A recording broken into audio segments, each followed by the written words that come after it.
बिस्मिल्लाहिर्रहमानिर्रहीम, अस्सलाम वालेकुम। मैं हूं बिलाल अहमद। उम्मीद है आप सब खैरियत से होंगे। MQM की रेस्टोरेशन यानी कि बहाली का ताल्लुक क्या इन दिनों जनाब जो कराची समेत पूरे सूबे में जनाब जो तकरीबात रैलियाँ जलसे जुलूस हुए और उनमें पाकिस्तान मुखालिफ नारेबाजी की गई, तकारीर कही गई और खुलकर उसका प्रचार किया गया।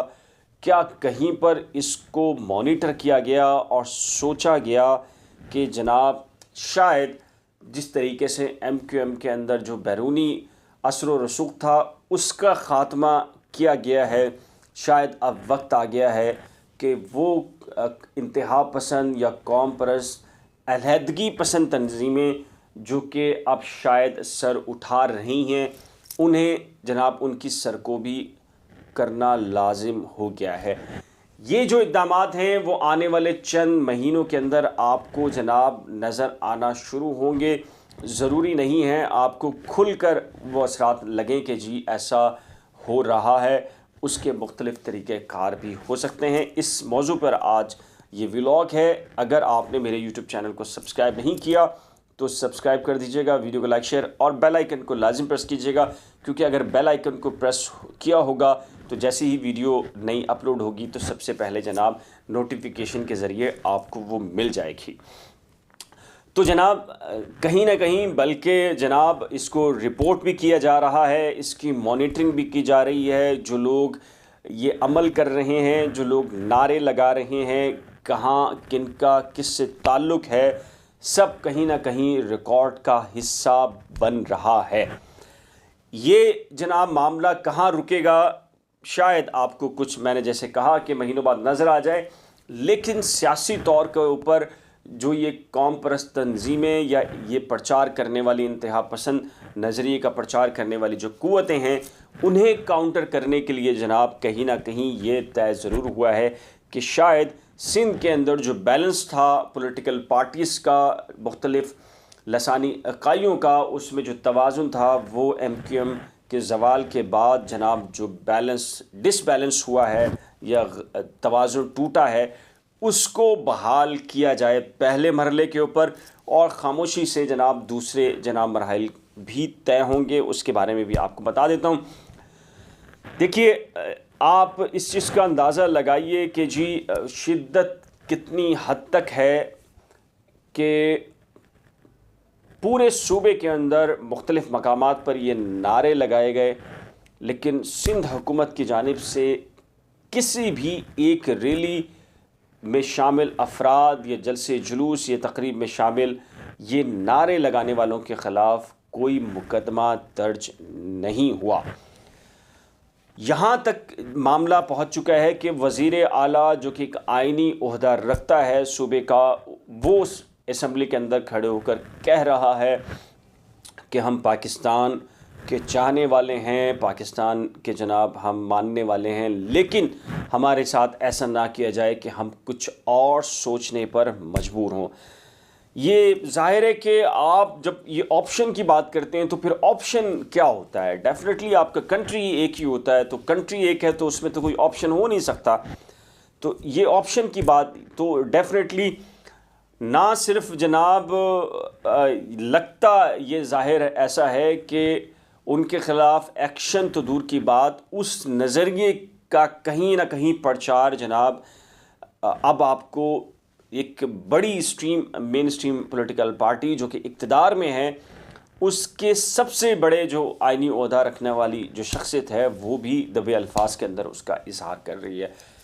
तो डेफिनेटली ये चीज़ें कहीं ना कहीं मॉनिटर हो रही हैं, और इसीलिए शायद जो MQM की रेस्टोरेशन है इसका बुनियादी ताल्लुक़ भी जनाब जो शहरी और दही सिंध के अंदर जो तवाज़ुन टूटा है, उस तवाज़ुन के अंदर ठहराव लाने के लिए और तवाज़ुन को बरकरार रखने के लिए जनाब MQM की बहाली सोची जा रही है।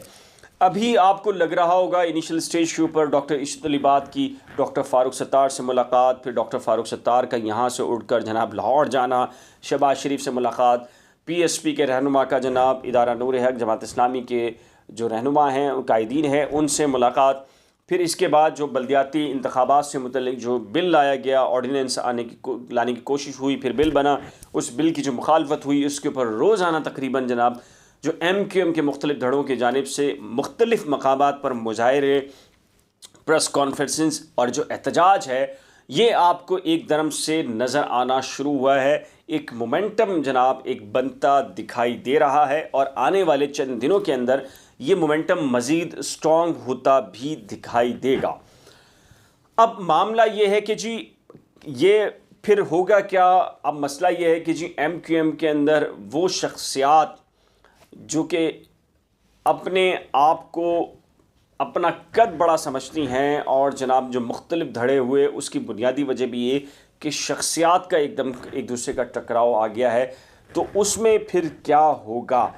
क्या अलग अलग इंतखाबात लड़कर एक कोई फोरम के ऊपर पहुंचकर कराची या शहरी जो सिंध है उसकी नुमाइंदगी हो सकेगी या उसकी कोशिश होगी, या फिर एक मुतफिका पार्टी जिस तरह के MQM हो वो बनेगी और उसके तमाम धड़े उसके अंदर समा जाएंगे?